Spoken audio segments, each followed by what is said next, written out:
verso quella della prossima gara di corsa, la serie dei migliori tempi di metri 800, poi andiamo a piacere anche il salto in lungo femminile che sta andando verso la sua conclusione. Ricordiamo intanto prossima gara metri 800 con Piccioli, Rodondi, Ramazzi, Soncina, Brandone, Furti, Sodolini, Turcato, Dalmas, Goffati e Labi. Eccola qua, tutti agli ordini di Paolo Valserini.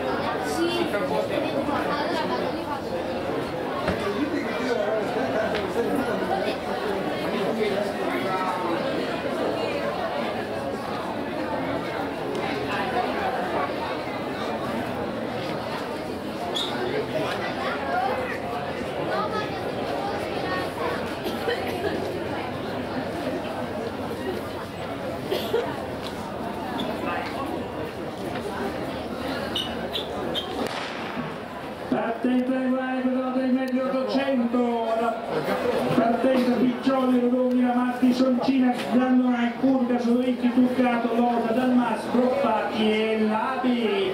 Partenza ovviamente più indiavolata di questi atleti in questa che è la serie con i tempi migliori dei metri 800, quest'oggi a Trento erano prese 3 serie, questa è quella con i tempi migliori. Passaggio tranquillo, 200 metri in circa 28 secondi e 200 metri.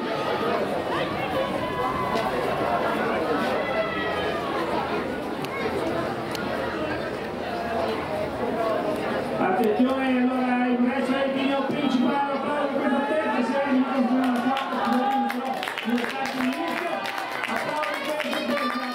la serie dei metri 800, invece ci sarà una quarta, ci scusiamo perché allora, stati di dietro. 56-41, proiezione per un tempo inferiore all'1,55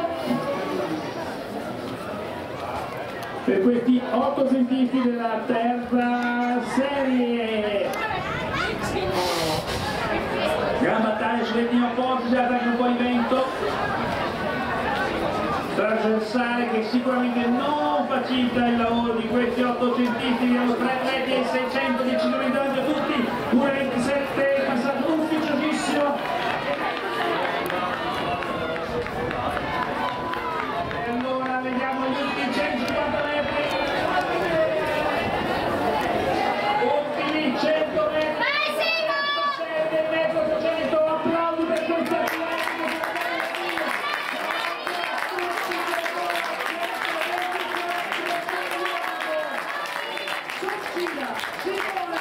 seguito da Furcas e poi una volta concitata nel finale e poi ripeto, è il lavoro per i